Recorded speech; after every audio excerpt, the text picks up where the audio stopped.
Hello and welcome to the second module of our journey to better understand management accounting. And if you want to understand your business, you need to understand what your product or service costs you to make or to deliver. And so when I took this course a long time ago, they didn't call it management accounting, they called it cost accounting. And you might think figuring out the cost of your stuff is easy. Turns out it's hard. And we're going to focus many modules of this course on just that, figuring out the cost. And in this class, it'll be mostly of our products that we make. And we'll see that it is more difficult than you may imagine, at least at first. So, a nice example here is I had a friend that opened up a burger shop, and he was trying to figure out, some details about his restaurant. And so I asked him, well, he was asking me for advice, and I said, if you want to understand your business, you really need to understand deeply what your cost of your burger is, right? You're charging $4 to your customer. How much does it cost you to make the burger? And he said, well, that's pretty simple. He pulled up his burger and he said, look, my burger's got a bun. The bun costs me 10 cents. My burger, I put a squirt of ketchup in that burger. The ketchup costs me 5 cents. I also put meat, and this is the primary driver of my costs, and the meat costs about 70 cents. And last but not least, my burgers are cheeseburgers, and the cheese cost here is 15 cents. So the cost of my burger, totaling that up, 10, 15, yeah, that adds up to $1. That's my cost of my burger. And he's right. This is a major part of the cost of his burger. This is not the total cost of the burger, but this is a major component of the burger's cost, the cost of the material in the burger. And the word we would use to describe this in management accounting is that list of costs he's described would be his direct materials cost, DM, direct materials. And we're going to be referring to this frequently throughout the course. But he hasn't completed his cost. There's more costs in the burger than just the materials. I teach a class, and when I go to the class, I'll ask my students. I'll say, well, what costs has he missed? And almost always students nail this second one. They say, he's got to pay a cook. Somebody's got to make that burger. There's a chef cost here. There's a labor cost to making the product. And they're absolutely right. So let's assume in the case of my friend, he pays his cooks $15 per hour. And to make a burger, they time it out. They put a stopwatch on, or they estimate the time, and they say it takes about 6 minutes of hands-on time to make one burger.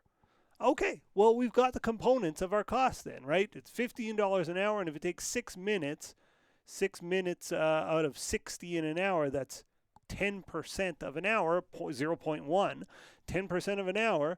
Well, if it's $15 per hour, 10% of his wage goes to make one burger. It's $1.50 in labor costs.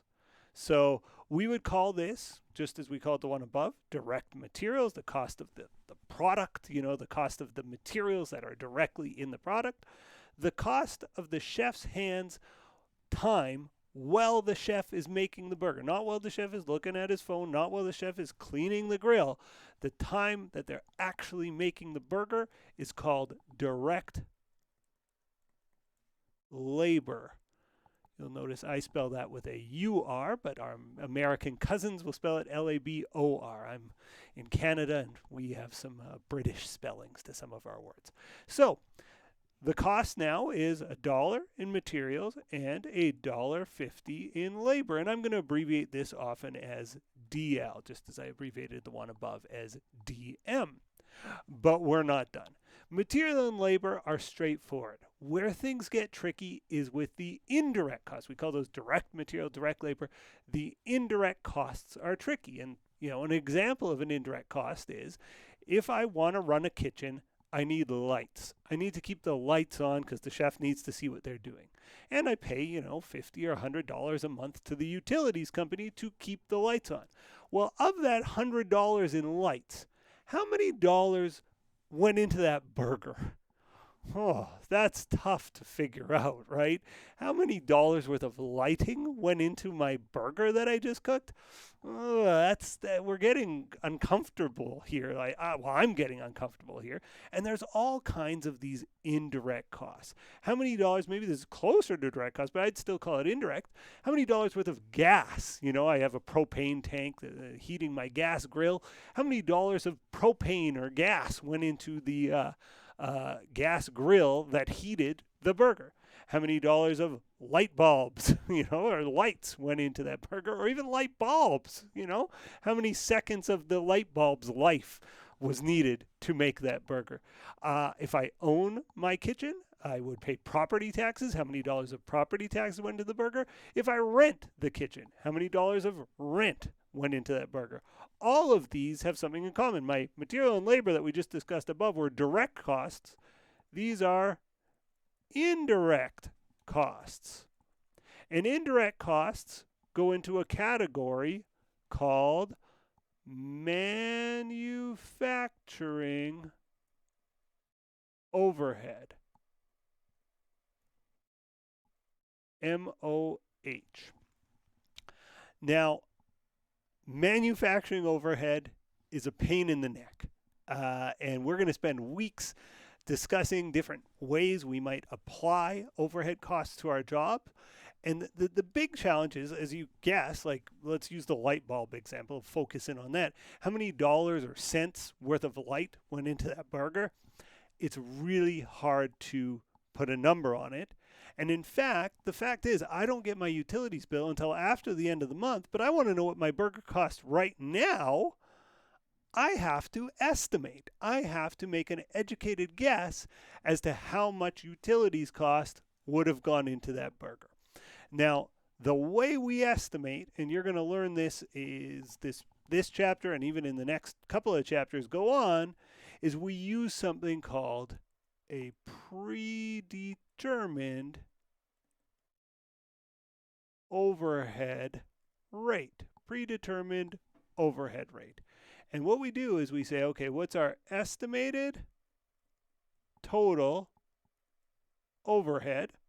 So for the month, we'll say, what's my estimated total fuel cost, like propane cost? What's my estimated total utilities cost or light cost? What's my estimated total rent cost? And all of those other indirect costs that we might have. And the list could go on and on. The cost of my chef's time when they're cleaning, that would be an indirect cost. The cost of the cleaning supplies, that would be an indirect cost. And my list could go on and on and on. All the indirect kitchen costs, not the cost of the ad costs when I advertise in the newspaper, not the cost of the boss's salary, but the costs that happened in the kitchen.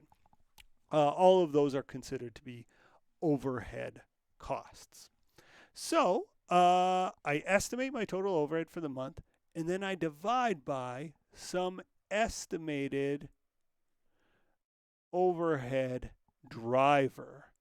And most commonly, this will be something like direct labor hours. We'll say, okay, what drives my overhead? Well, if I work more labor, I expect to spend more on utilities and fuel, so I think the labor drives the overhead. Or direct labor cost. And another common one is machine hours. That's more for a factory that, they make products with machines. The machine hours tends to move up and down with the overhead. And it's not a perfect relationship, but it's a good enough relationship. So in the example of this company, let's say they estimate their total overhead cost for the month to be $20,000. They say, oh, our overhead is based on labor. And they estimate that the total chef's direct time for the month is going to be 2,000 direct labor hours. They count the number of chefs they have. They multiply by the number of hours that they're going to be open. And they come up with a rate, $10 per direct labor hour. Well, they want to figure out how much their burger costs. They go, well, how long did the chef spend on it? The chef spent 6 minutes. That's the direct labor hours. So our guess for overhead is $10 times 6 out of 60, $10 per hour, and it's only 6 minutes, so it's same as before, 10% of an hour. It's $1 in overhead. So when I'm tallying up the cost of my burger, I have the cost of the direct materials. And there, I just use the actual amount. And in this example, I believe it was $1. I have the cost of the direct labor. And I, again, used the actual amount. My chef took 6 minutes. I pay $15 an hour. In this case, it was $1.50. The overhead, those indirect costs, I estimate, and I'm going to use a fancy word here for estimate, I apply overhead based on that overhead rate. I say, okay, well, my best guess based on the overhead rate is it's going to be $1 more of overhead. So adding this all together, the total cost of my burger is $3.50. Now, if I'm selling the burger for $4 and it costs me $3.50 to make, I'm making 50 cents a burger. That is not very much profit, gross profit in the burger. And it might be because my friend, when he thought about his costs, he didn't think about the overhead. He didn't even think about the labor. He was thinking about this. So he's saying, oh, it cost me $1. I sell it for $4. I'm making $3. No, you're not, my friend. You're only making 50 cents on the deal. So figuring out your cost is really important to help you make good decisions. Most people logically come up with material. Some people forget about labor, but most people do come up with labor. The hard one is overhead because you can't know exactly how much light went into your burger or whatever product it is that you make. That's going to be the challenge of this and many future modules, is coming up with the estimation, the overhead rate, and applying it, and dealing with that challenge will be a focus of the early part of our class. I hope this video was useful to you, and we're going to do lots of examples as the course progresses. So if you didn't understand it well, I hope by the end of doing lots of examples, you understand it better. That's all for this video. See you in the next one. Bye for now.